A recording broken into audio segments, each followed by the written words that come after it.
Brooklyn in winter has a way of pressing itself into your bones.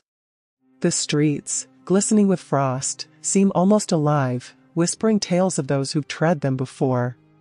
Our house sat at the corner of 7th and Hartwell, an old brownstone with a leaning iron fence that squealed in protest every time someone dared touch it. But my eyes were always drawn to the building next door. It was a narrow structure, its brick face faded and weathered. Its windows were dark hollows, and its door, crooked on its hinges, looked as though it hadn't been opened in decades. Most would call it an eyesore, a remnant of a time long gone. For me, it was a curiosity, a question that begged to be answered.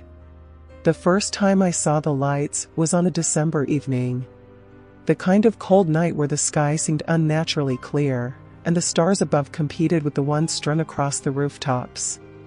I was returning home with my mother, carrying bags of last-minute Christmas shopping. It was she who noticed them first. "Look," she said, her voice tinged with unease. "Stars." She was pointing at the abandoned building. I followed her gaze, my breath catching. There, on the building's facade, were strings of lights forming delicate star shapes. They blinked faintly, their glow weak but persistent, as if they were fighting to be noticed. Who would bother decorating that place? I asked, my voice tinged with incredulity. Mother shook her head. "No one's lived there for years, Clara." Not since, she stopped herself, as if saying more would be an invitation to something we weren't ready to host. That night, I couldn't sleep. Our bedroom windows faced the building, and the stars from the lights seemed to burn through the glass, demanding attention. I stayed by the window, the blanket pulled around me, watching the soft pulse of their light. And then I saw her. She was in the uppermost window, her silhouette framed by the dim glow of the lights outside. A woman, standing so still she might have been mistaken for part of the building itself. She appeared to be staring back at me, though the distance between us made her features impossible to discern. I didn't scream, though my pulse quickened. There was something about her stillness that felt deliberate, as if she wanted me to see her. The next morning, I asked my mother if she'd seen anything strange. She waved me off, muttering about how tired I must have been. But the lights didn't stop. Every evening, they flickered to life, and every night, the woman appeared in the window. By the fourth night, my curiosity overwhelmed my unease. I grabbed a flashlight and headed for the building's door. My father tried to stop me, but I assured him it was harmless. "It's just a quick look," I said, masking the tremor in my voice. The door gave way easily, its rusted hinges groaning in protest. Inside, the air was thick with the scent of dust and damp wood. My flashlight illuminated a narrow staircase ahead. I hesitated, my breath visible in the dim beam of light. And then I heard it. Not a whisper, not a cry, nothing dramatic. Just the faintest sound of footsteps above me. Slow. Measured. Waiting. The sound of footsteps came again, faint but deliberate, as if the very building exhaled beneath their weight. I stood frozen in the doorway, the beam of my flashlight trembling slightly as it lit the base of the staircase. Somewhere above, the woman I'd seen in the window seemed to linger, waiting for my next move. Behind me, the streets of Brooklyn had never felt so far away. The muffled hum of passing cars and the occasional call of a neighbor were swallowed whole by the oppressive silence of the house. I took a step forward, the wooden floor beneath me groaning as though it disapproved of my intrusion. The staircase was steep, its steps uneven and worn smooth in places, like the bones of something long forgotten. My flashlight caught glimpses of tattered wallpaper, faded patterns of holly and ivy peeling away from the damp walls. Someone had lived here once. Someone who cared enough to decorate for Christmas. Another sound, a faint scraping, pulled my attention upward.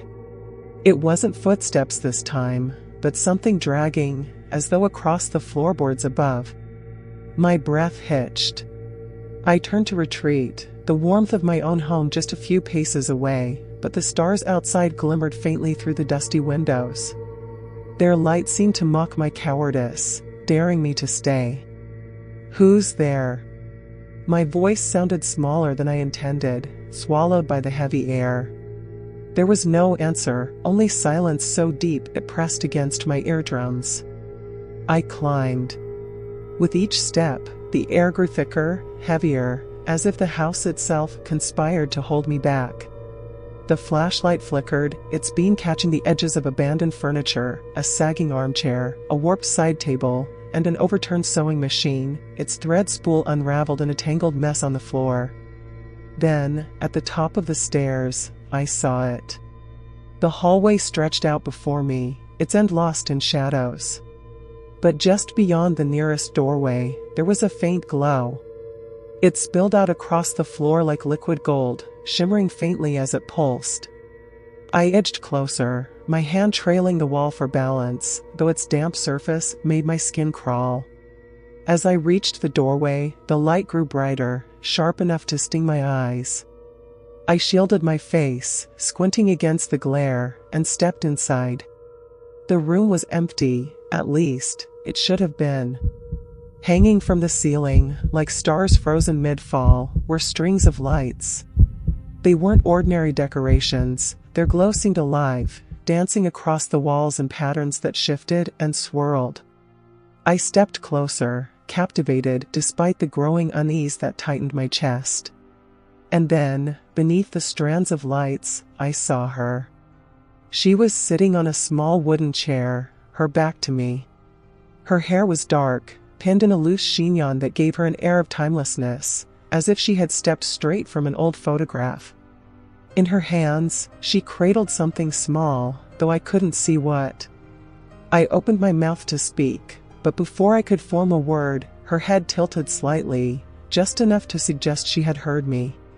She rose, her movements fluid but unnaturally slow, and turned. The thing in her hands was a doll, its porcelain face cracked, one painted eye missing entirely. She cradled it like a child, her gaze fixed on me with an intensity that made my skin crawl. "You've come," she said. Her voice was soft, melodic, but it carried an edge of something far darker. I took a step back, my flashlight slipping from my grasp and clattering to the floor. The sound shattered the moment, and the woman's expression twisted into something raw and pained. The lights overhead began to flicker wildly, casting the room into a frenzy of shadows. Before I could move, the woman reached out, her fingers brushing the edge of my coat. Her touch was ice, searing against my skin, and I stumbled backward into the hallway. The lights blinked out all at once, plunging the house into darkness. The house seemed to breathe around me as I stumbled into the hallway, my heart pounding in my ears. The oppressive darkness stretched in every direction, and for a moment, I stood motionless, unsure which way to turn.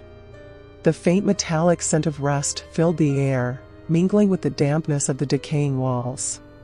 Somewhere above, the sound of a thread being pulled tight, a sharp, rhythmic snick-snack, echoed faintly. It took me a moment to realize what I was hearing, the unmistakable sound of a sewing machine.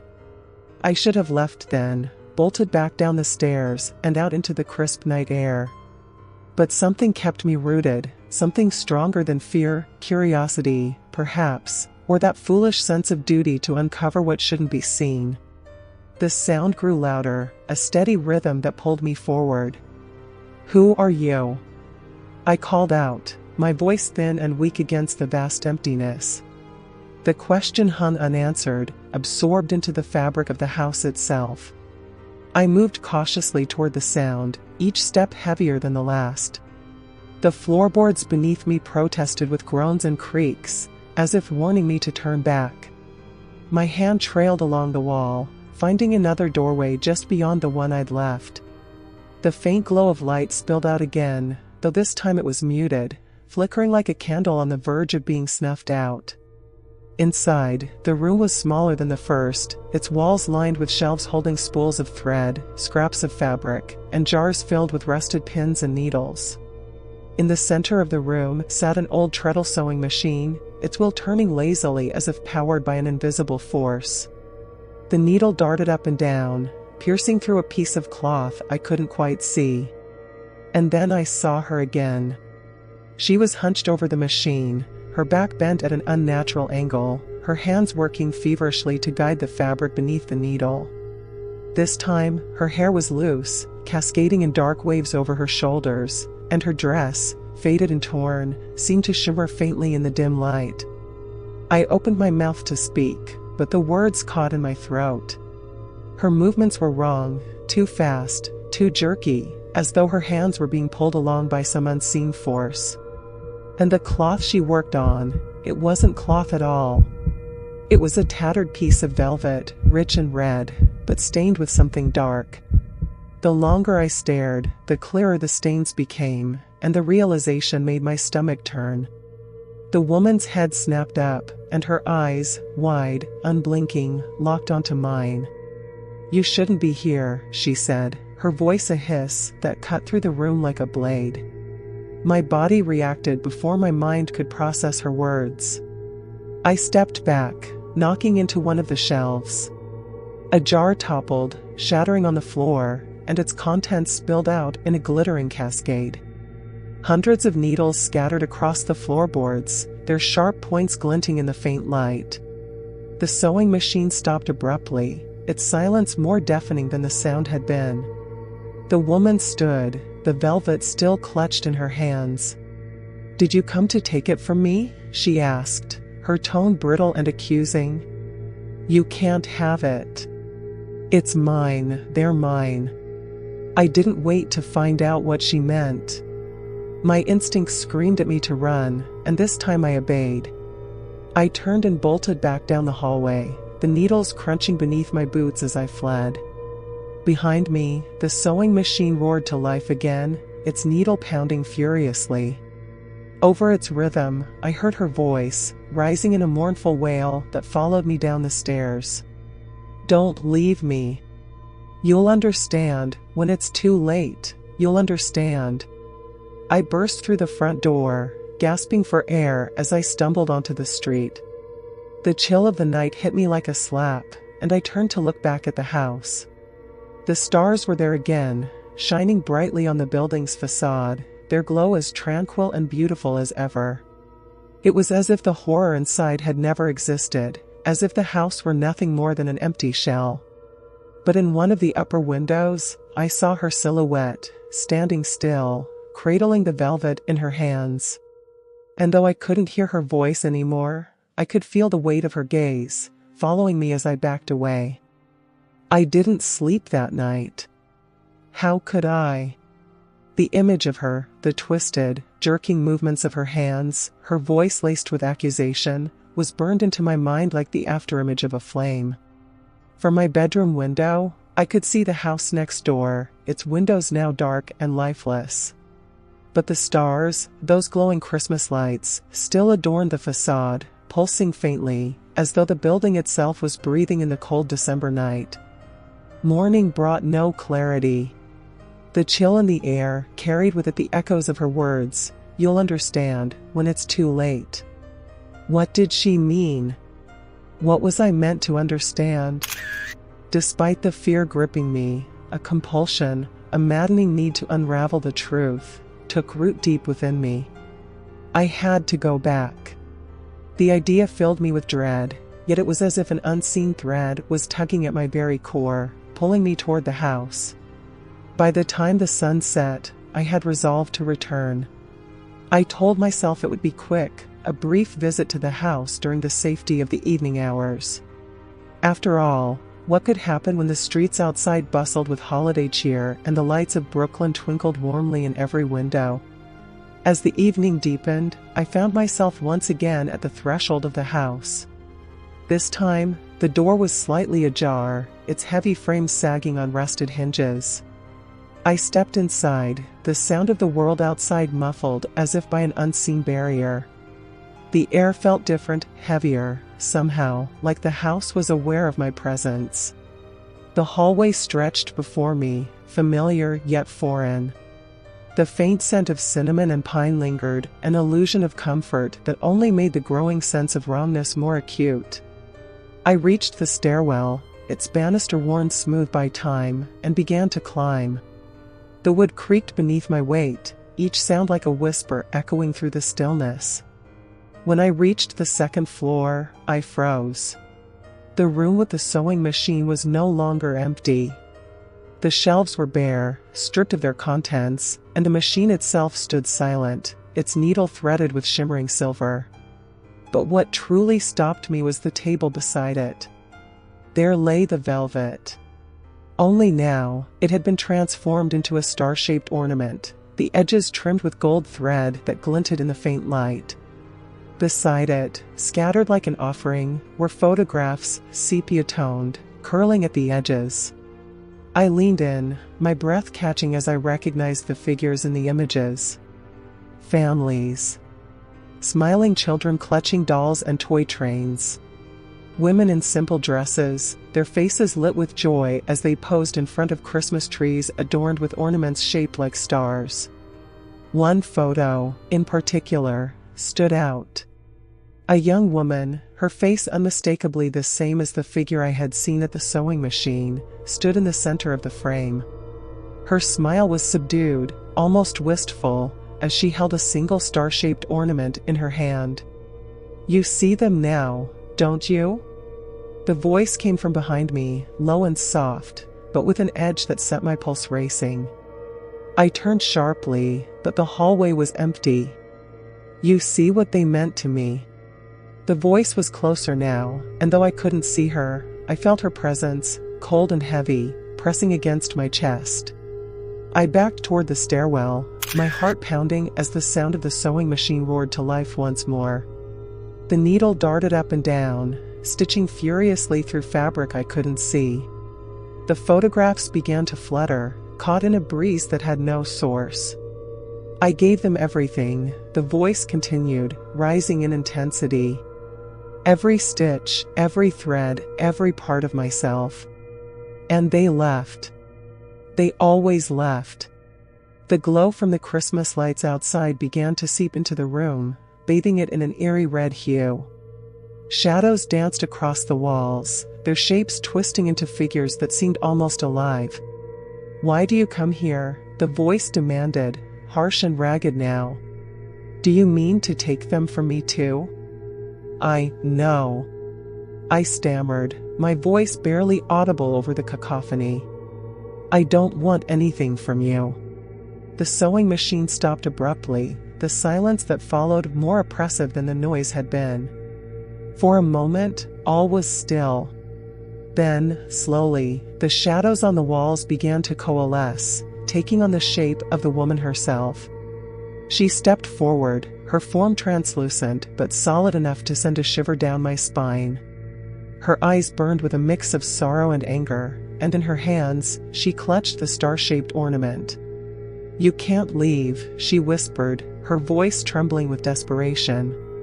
"Not until you understand." Before I could respond, the floor beneath me gave way, and I was plunged into darkness. I fell, or at least, I believed I did. The sensation was weightless yet suffocating, as though the house had swallowed me whole. My hands clawed at the air, desperate for something solid to grasp, until I landed hard on a cold, uneven floor. The faint glow of the Christmas lights above barely reached the space I had been cast into. The air down here was stifling, carrying the scent of damp earth and something faintly metallic. My first instinct was to cry out for help, but the oppressive silence quickly crushed any such hope. As my eyes adjusted, I realized I wasn't in a cellar or basement. This was something much older. The walls were crude stone, jagged and wet, and the floor was covered in a patchwork of rotting wood and dirt. In the far corner, faintly illuminated, stood an old trunk, its surface marred with scratches that formed shapes I couldn't quite decipher. I approached cautiously, each step making the floor groan beneath my weight.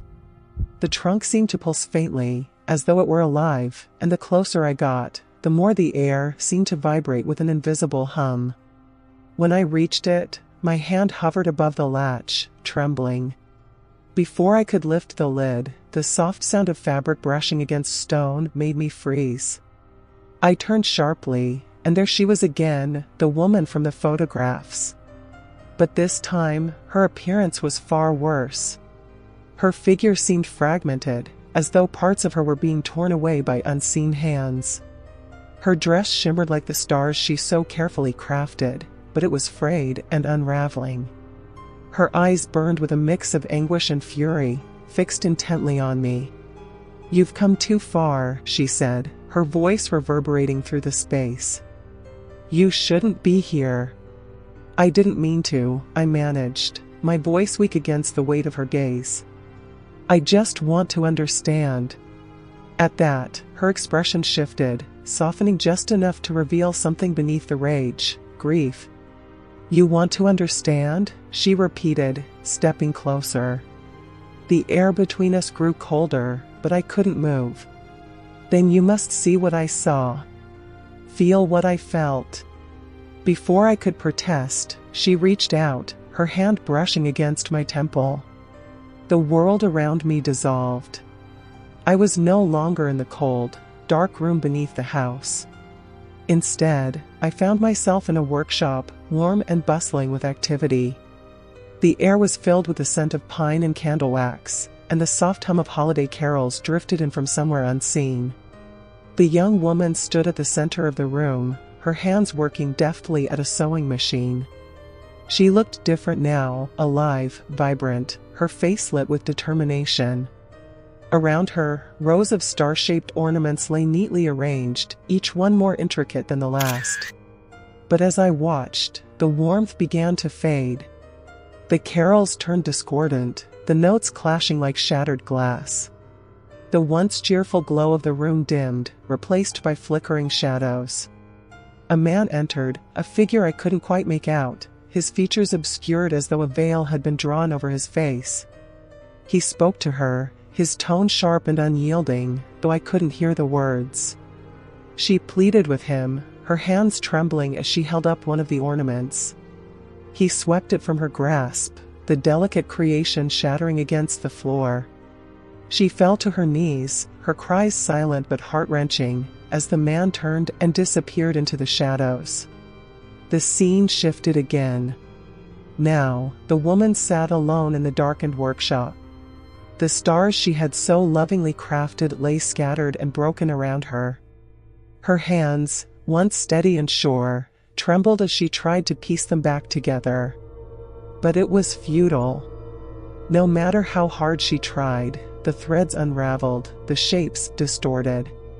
Her grief consumed the room, seeping into the walls and floor, twisting the space into the house I now recognized. The vision ended as abruptly as it began, and I was back in the cold room beneath the house. The woman stood before me, her form flickering like a dying flame. "Do you see now?" she whispered, her voice heavy with despair. "They took everything from me. And now, I take it back." The trunk behind me began to rattle violently, its lid straining against the latch. The hum in the air grew louder, a low, guttural vibration that seemed to emanate from the house itself. I stumbled backward, my heart pounding as the trunk burst open, spilling its contents onto the floor. At first, I thought it was fabric, scraps of velvet and silk, but as the shapes began to shift and writhe, I realized the truth. They were stars. Not ornaments, but pulsating, glowing entities that seemed alive. They swirled around the room, their light blinding, as the woman reached out to them, her face twisted in a mix of longing and rage. "You brought them back," she said, her voice rising to a fever pitch. "You must finish what was started." The stars began to converge, their light intensifying, and I knew I had only moments before whatever force she had summoned consumed us both. The light in the room grew brighter and brighter, bathing everything in a blinding glow that pulsed with an eerie rhythm. The stars, those strange, living remnants of her grief, spun faster and faster, forming a vortex that pulled at everything, the stones, the air, my very breath. "Finish it," she commanded, her voice echoing like thunder. She stepped closer, her hand outstretched, and I saw the desperation in her spectral eyes, desperation, but also something more insidious. "What do you want from me?" I shouted over the rising cacophony, shielding my face from the storm of light and debris. "To mend what was broken," she whispered, though her voice was carried on the wind like a scream. "To return what they stole." I didn't understand. But my eyes were drawn to the pile of shattered ornaments spilling from the trunk, their jagged edges glittering like shards of ice. In that moment, something inside me, instinct, or perhaps her will, compelled me forward. I dropped to my knees before the trunk, my trembling hands fumbling through the wreckage. The fragments felt unnaturally cold, and each touch sent a jolt of icy pain up my arm. Yet, as I began to piece them together, the room grew quieter, the chaos slowing, as though the house itself were holding its breath. The ornaments resisted at first, the shards slipping from my grasp as if alive. But I persevered, forcing the pieces together, willing them to hold.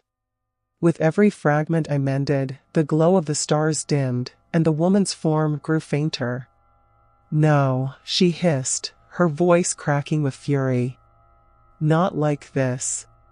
She lunged at me, her ghostly hands reaching for my throat.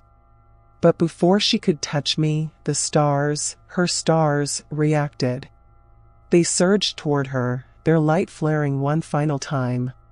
Her scream echoed through the chamber, a sound so piercing it seemed to shatter the air itself. And then, silence. When I opened my eyes, the room was gone. I found myself lying on the floor of the sitting room, the faint morning light streaming through the frost-laden windows. The Christmas tree stood quietly in the corner, its ornaments glinting innocently. For a moment, I thought it had all been a dream. But then I saw the box. It was the same trunk I had seen beneath the house, but now it sat in the center of the room, pristine and untouched. My heart raced as I approached it, my hands trembling as I lifted the lid. Inside were the stars, no longer shattered or pulsing with unearthly light. They were perfect, glittering ornaments, each one more beautiful than the last. A folded piece of parchment lay atop them. I unfolded it carefully, the delicate script shimmering faintly. "Thank you for mending what was broken. Let this be your gift, a warning and a blessing." I stared at the stars, unsure whether to feel relief or dread. The room was eerily still, the warmth of the morning sun doing little to dispel the lingering chill. As I reached out to touch one of the ornaments, a sound stopped me, a faint, familiar hum. I froze, my eyes darting toward the fireplace. The sound was coming from there, low and rhythmic, like the ticking of an ancient clock. Slowly, I backed away, my skin prickling with unease. And then I saw it. Reflected in the glass of one of the ornaments was her face. The Star Maker. Watching, waiting. I left the house that morning, abandoning everything, my suitcase, the tree, even the box of ornaments. But as I drove away, the sound of her hum followed me, faint and persistent, like a memory I couldn't escape. Somewhere, in the stillness of that house, she lingers. And every Christmas, when I see the stars in the sky or hear the soft hum of carolers, I wonder, did I truly escape her? Or is she still waiting for me to finish what I started?